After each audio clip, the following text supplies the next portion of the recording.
Cek, Assalamualaikum. Balik lagi sama gue Ilham Al-Katiri, Persija Insight. Ya salam. Ini adalah malam yang dahsyat luar biasa. Widih, ini kegembiraan yang bertubi-tubi. Gue susah untuk mengungkapkan rasa bahagia ini karena gue nggak usah ceritakan mungkin apa yang gue rasakan sama halnya dengan yang kalian rasakan. Waduh, ini gue seneng ya. Gue di stadion tadi ketemu sama kalian, banyak banget yang nyamperin gue. Wah, itu bikin gue nanti ada beberapa gue ambil momennya, gue rekam. Mungkin setelah video ini gue akan upload vlog gue. Gue ngobrol-ngobrol di situ biasa sama Cipe, ya manusia milenium, sama Iqbal juga ada di situ. Ada beberapa orang lah yang gue seru-seruan ngobrol. Wah, kegembiraan itu ini sulit didapatkan di mana-mana selain adanya di nonton Persija.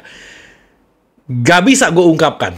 Nanti gue akan lo akan lihat sendiri lah seperti apa momen-momen seru di stadion, momen-momen kebahagiaan anak-anak Jackmania. Gila, luar biasa. Oke. Ini gila ini paket komplit kita. Ini paket komplit. Lo bayangin, udah menang banyak di GBK. Wah, ini gila. Ini yang gue membahas juga agak sedikit seru.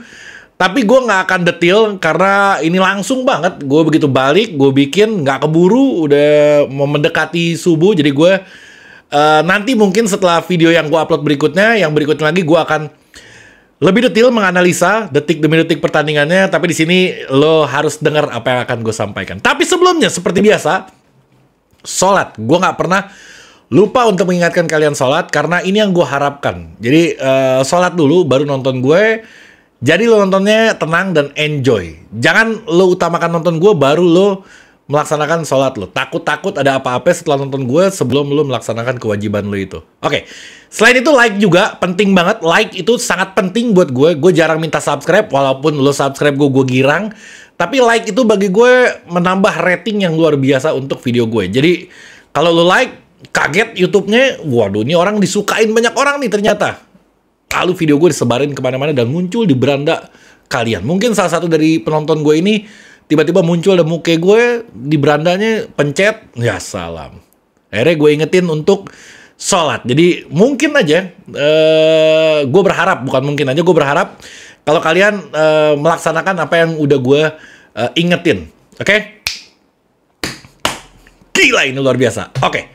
Akhirnya kita ke GBK lagi. Gila, luar biasa. Dari mulai turun di parkiran, gue jalan masuk ke dalam lingkarannya. Belum bisa masuk ke dalamnya, masih dijaga karena gue terlalu cepat datangnya. Jadi gue bukanya di jalan. Gue nyampe jam 6, habis buka, sholat. Gue langsung ke gate-nya, ternyata masih belum dibuka. Gue pikir gue bakal orang yang pertama bakal datang di gate itu. Ternyata anak-anak Jackmania antriannya udah panjang luar biasa. Gue gak tahu dia buka di jalan atau dia pada nggak puasa. Gue gak ngerti. Tapi udah animonya itu udah luar biasa. Udah orang-orang udah pada nggak sabar untuk nonton, sama kayak gue. Penantian yang lama. Terakhir kita nonton di GBK itu tanggal 1 Maret 2020. Lama banget sebelum pandemi. Ada 3 tahun kita nonton terakhir di, kalau nggak salah lawan Borneo apa lawan apa, kita menang 3-2 deh. Itu gue nonton tuh hari. Gue tahu itu pertandingan terakhir karena mau di stop sepak bolanya. Jadi gue benar-benar menikmati saat itu. Dan momen kali ini nggak terbayarkan. Nggak terbayarkan sama apapun. Karena full house, GBK full semuanya. Gila, gue hampir tidak menikmati pertandingannya. Bahkan gue menikmati ngelihat kalian di sekeliling stadion. Itu menggembirakan banget buat gue. Oke.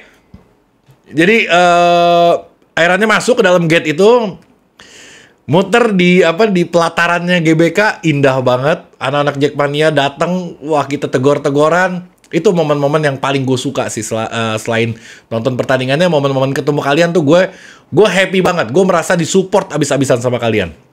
Terus saya masuk ke dalam, masih sepi di dalamnya. Dan gue sangka kan pas kick off babak pertama itu belum ada penonton, masih kosong banget. Cuman di daerah gue aja tuh, gue di VIP, gue di kategori 1, sebelah gue VIP itu full, tapi di sebelah sana seberang itu kosong, nggak ada penonton sama sekali. Tapi 15 menit setelah pertandingan itu baru sesak banget, udah full banget. Gue rasa itu karena proses pemeriksaan di depannya yang lama, jadi mengakibatkan anak Jackmania telat masuk ke dalam stadionnya. Jadi terlalu lama pemeriksaannya mungkin, atau orangnya kurang, jadi itu memakan waktu. Oke. Gue sebelum mau ngebahas ini ada gol Kremencik. Ini gue sebelum mau ngebahas itu, gue posting di Instagram gue. Gue posting, terus banyak yang komen. Mungkin gue gak tahu dari anak The Jack atau dari pendukung sebelah. Dia bilang jangan rasis bang, katanya. Gimana mau damai kalau lu ngelakuin hal rasis seperti ini. Jadi gue mau edukasi ke kalian. Mungkin kalian sebagian udah tahu, tapi gue mau menjelaskan sekali lagi. Kalau rasis itu artinya bukan lo ngeledekin orang. Rasis itu lo menghina suatu ras. Ngerti nggak? Rasis itu lo menghina suatu ras, suatu golongan. Lo menghina orang Papua, lo menghina orang Asia, lo menghina orang bule, atau itu baru namanya rasis. Kalau misalkan itu mungkin yang lo artiin provokasi kali. Mungkin yang lo artiin itu provokator atau provokasi. Dan yang gue posting di Instagram gue itu nggak ada provokasi sama sekali. Gue cuman seru-seruan sama yang lain. Sama. Bahkan bis Persija juga bikin pantun. Dia bilang katanya apa gitu kalimatnya. Terakhir ada cuakse gitu. Katanya lo di peringkat di atas kita. Ternyata Persija kedua. Itu hal yang biasa. Lo tegang amat dalam hidup. Sampai menghadapi hal seperti itu. Lo kayak wah gemeter mau ada kiamat. Itu hal biasa dalam sepak bola. Jangankan di Indonesia, di seluruh dunia kayak gitu. Lo apalagi nonton Liga Argentina, nangis lo. Lo berarti mental lo belum siap untuk menghadapi bercandaan yang seperti itu. Jadi itu permasalahannya bukan di gaya bercandanya, permasalahan di mental kalian masing-masing. Itu edukasi gue terkait masalah rasis tadi. Oke, gue mau ngebahas ke gol pertama Kremencik. Itu golnya itu diciptakan karena gue rasa Persija menerapkan full press di menit-menit awal. Biasanya 10 menit awal, 15 menit awal Persija memang selalu press. Antara dua, kalau nggak Persija di press, ya Persijanya nge-press. Tapi kali ini Persija yang full press. Dan akhirnya ada kesalahan dari back PSS Sleman. Dan itu bisa dimanfaatkan oleh Witan dan dipassing ke Kremencik. Dan golnya keren. Cukup keren aja, karena itu gol yang longgar, back dia lengah. Golnya lumayan keren. Terus ada peluang lagi dari Kremencik yang kena tiang. Itu kalau jadi gol dahsyat luar biasa. Itu dari serangan balik Kremencik disosor ke kanan gawang. Itu hampir gol kena tiang. Gue mau menampilkan gambarnya, lo mungkin masih ingat momennya. Cuman kalau gue sempet ngedit nanti, ini karena gue udah deket waktu ke sahur, mungkin gue gak sempet naruh gambarnya di situ. Nanti di konten berikutnya gue akan taruh. Itu kalau misalkan jadi gol, itu bakal gol yang cantik luar biasa. Lanjut. Passing Rio Fahmi ke Kremencik, gol sundulnya ya salam. Rio Fahmi kecil-kecil, luar biasa itu. Nusuk, ngumpan. Gue bingung ya, ngumpannya itu ternyata nggak ke kepalanya Kremencik, tapi melewati atas di kiper. Gue nggak tahu itu disengaja atau enggak, tapi itu umpan terjadi begitu indah, luar biasa. Bahkan Kremencik hanya taruh bola aja ke gawang. Jadi si bola yang nyamperin kepala Kremencik, itu indah banget. Jadi gue bilang, Kremencik ini striker jago, dia striker yang butuh support. Kalau misalkan nggak ada gelandang yang support, dia nggak bisa ngapa-ngapain, dia nggak akan bisa ngegolin. Tapi dia cukup bagus ketika supportnya matang. Terbukti kali ini dia bisa mencetak hat-trick, padahal harusnya bisa 5 gol karena ada permasalahan di finishing. Agak sedikit kaku dia di awal-awal itu, tapi 3 gol ini cukup untuk satu pertandingan. Ini luar biasa banget buat gue. Oke. Ada peluang Kremencik lagi yang gue kalau ngelihat dari sebelah sini ya, gue rasa itu tadinya dia mau nge-shoot. Tapi kalau gue ngelihat highlightnya tadi di TV, itu kayak dia mau ngoper juga. Jadi gue bingung antara dia mau nge-shoot atau dia mau ngoper. Tapi sayang banget itu peluang emas. Harusnya kalau dia chip itu sebenarnya bisa jadi gol. Cuman gue nggak tahu antara dia mau ngoper apa mau nge-shoot. Tapi yang pasti itu peluang. Bukan shoot atau ngopernya, tapi itu peluang bisa tercipta dengan kondisi si Kremencik bisa dapat bola di situ. Itu dahsyat dari gelandang Persija Jakarta. Keren banget. Nanti gue akan sebutkan satu persatu pemainnya. Gila luar biasa. Oke. Apalagi Aji tektokan Mariko. Gila itu luar biasa. Jadi Aji menerima kritikan banyak di pertandingan sebelumnya. Bahkan gue juga mengkritik dia karena gue bilang Aji ini nggak bisa main kalau dia jadi target man. Benar ternyata dia memang nggak bisa kok jadi target man. Begitu dia ditaruh jadi kreator, dia di pinggir yang dia mesti supply ke target man ada Kremencik di situ. Gila mainnya. Memang itu posisi dia. Salahnya pertandingan sebelumnya Aji Kusuma ditaruh sebagai target man, ujung tombak. Nggak bisa dia menjalankan itu karena dia tipikal pemain yang wah gila. Dia bawa bola, dia kocak-kecek. Harusnya dia passing ke striker. Tapi akhirnya Aji berhasil mencetak gol dan story-nya keren banget, bikin gue merinding. Dia bilang ini mimpi dia ketika bisa mencetak gol di hadapan puluhan ribu atau 60.000 orang lebih, dia bilang. Keren luar biasa, dan golnya ketenangannya yang luar biasa. Bagus banget, golnya bagus banget. Tektokan sama Rico, di passing Rico, ya Allah ya Robby. Rico gila itu orangnya. Rico, gue gak perlu bahas Rico karena udah terlalu dahsyat deh. Dan golnya cukup keren untuk Aji. Padahal dia masih ada peluang untuk oper ke Kermencik, tapi ya namanya striker, dia harus memanfaatkan peluang sekecil apapun untuk menjadi gol. Dan digocek kipernya, digocek mewek namanya. Kipernya jatuh dan dicetak gol dengan kaki kirinya. Keren. Kermencik gol ketiga, ini gila juga. Ini kelas striker. Jadi dapat peluang, bukan ditendang kencang, dia tendang pelan sambil ngejatuhin badan dan bolanya sedikit dicongkel. Itu dahsyat luar biasa. Oke. Gue mau sedikit ngebaca, nanti gue akan baca statistik juga. Statistiknya keren banget, statistiknya. Komentar dari Thomas Doll. Dia bilang kayak gini, saya suka dengan mentalitas pemain, saya sangat senang semua pemain di sesi latihan. Jadi di sesi latihannya pemain bersemangat. Jadi kayak udah tahu kalau ini kita bakal menang gitu. Terus termotivasi dan kita bisa lihat perkembangannya, kata Thomas Doll. Tidak hanya dari sisi taktik, tapi dalam banyak hal. Dari segi strategi, taktik, dari mentalnya, dari keinginan untuk menangnya itu, kata Thomas Doll, mungkin itu sudah terlihat di sesi latihan. Oke, yang berikutnya, ini momen yang fantastis karena kami memenangkan banyak pertandingan, dia bilang. Pemain punya mental yang bagus, perpaduan mentalitas Eropa, Indonesia yang membuat saya puas karena juga berada di cara yang baik. Oke lah Thomas Doll ini. Tadi anak-anak Jack juga nyanyiin lagu Thomas Doll, aduh keren. Thomas Doll nyamperin juga ke tribun gue. Kayaknya girang banget Thomas Doll hari ini. Hari ini dia sangat girang. Keren, luar biasa. Oke, gue lanjut. Ini keren loh ini. Ini Persija, bos. Keren, gila Persija, luar biasa. Gue berisik amat di rumah nih. Gak apa-apa.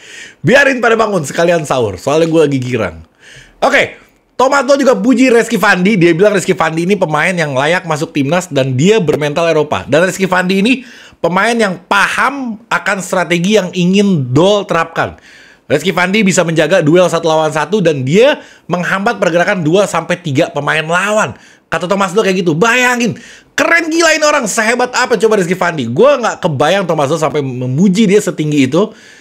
Jadi Rizky Fandi memang ya jelas dia hampir gak pernah gak main, dan dia selalu main di pertandingan Persija di musim ini. Memang Rizky Fandi layak dia mendapat pujian yang banyak banget dari anak-anak Jackmania karena luar biasa permainan dari Rizky Fandi. Oke, terus Thomas Doll juga membeberkan rahasia kunci kemenangan.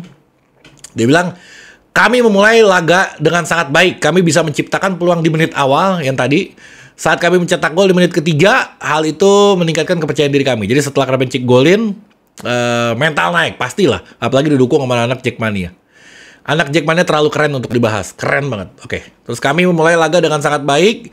Yang tadi jadi setelah gol pertama itu merubah mental dari para pemain Persija itu sendiri. Jadi mental Persija naik, mental PSS-nya langsung drop di awal-awal. Memang kalau kegolan di menit awal itu sangat beresiko untuk tim yang ketinggalan lebih dulu. Jadi susah banget. Apalagi anak Jackmania yang nggak berhenti 90 menit nggak berhenti. Tapi sayangnya, ya salam, ternodai di akhir-akhir. Sebelum bubarnya anak-anak Jackmania di stadion, ada yang nyalain flare. Gue pegel banget, gue ngeliatnya kesel. Udah berapa kali diingetin jangan bawa flare, jangan bawa smoke bomb, jangan bawa petasan. Udah keren sepanjang pertandingan udah selesai. Mungkin dia pikir kalau pertandingan udah beres itu boleh dinyalain kali. Tapi sayangnya itu tetap nggak boleh dan Persija pasti kena denda akan hal itu. Jadi edukasinya masih kurang kencang, berarti masih kurang menyebar luas. Ada 1-2, banyak flare-nya, bukan cuma satu, sekitar mungkin lebih dari 5 flare yang nyala di situ. Berarti ada 5 orang yang menyalakan itu, dan 5 orang itu nggak ngerti gue karakternya gimana, kok nggak paham amat, dibilanginnya nggak bisa-bisa gitu. Jadi kita tinggalkan masalah flare itu. Gue mau ke statistik terakhir. Statistik dari pertandingan, ya salam. Ini gila statistiknya. Penguasaan bola 56%. Nanti gue tampilin lah fotonya kalau ini. PSS Sleman 44%. Terus total tembakannya 16 berbanding dengan 4. 16 shoot. Gila, luar biasa. Tembakan ke gawangnya 6. Banyak. 6 ke gawang tuh banyak. Dan jadi 3 gol. Berarti 50% peluang tercipta. Itu, oh enggak dong. Total tembakan ke gawang 6 dan golnya 5. Satu doang meleset. Ya salam, ini Persija apa Real Madrid. Terlalu keren. Operannya 361, jauh banget. Memang PSS Sleman nggak ngoper-ngoper, nggak ada permainan yang passing-passing. Dia memang tertekan banget sama kita. Akurasi passingnya 85%, keren. Keren banget 85%, ada peluang 9, banyak. Kremencik saya membuang-buang. Hampir 3 peluang Kremencik ngebuang itu kalau nggak salah. Ada crossing, tackle-nya, ada intercept, dan ada sub one. Oke, itu standar semua. Jadi, ini...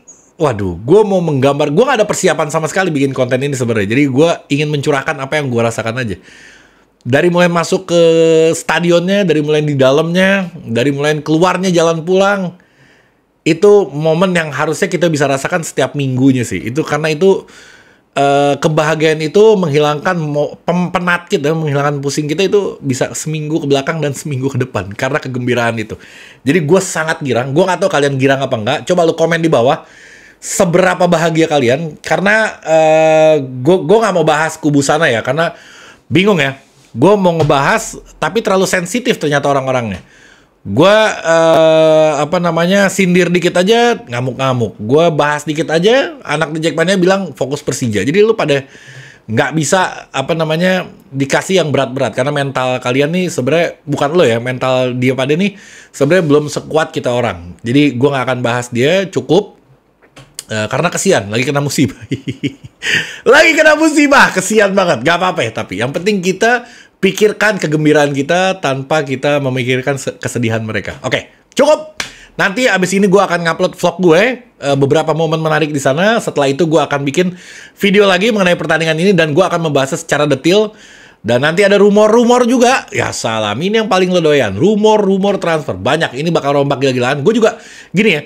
Gue ngelihat Maman dimainin, Tony Sucipto dimainin, itu kayaknya permainan, itu game untuk feeling gue ya, itu game untuk perpisahan. Menurut gue kayak gitu. Karena biasanya nggak dimainin. Dan Cahya, alhamdulillah, akhirnya gue girang banget karena Cahya dimainin juga di pertandingan tadi dan dia menggantikan Andre Tani. Nggak ada serangan yang signifikan ke dia, tapi gue girang ketika ngelihat dia bermain bersama Persija Jakarta. Karena ini kiper masa depan kita. Oke, cukup sekian. Lo nonton saat sahur, beres lo nonton, langsung azan subuh. Sholat, jangan terus tidur. Nonton gue bisa lo sekitar berapa, 17 menit. Begitu nungguin sholat yang cuman 5 menit, lo mati lo kelep-kelepan. Jangan, tetap harus sholat dulu. Oke, sekian video dari gue. Persija Insight. Mundur dulu.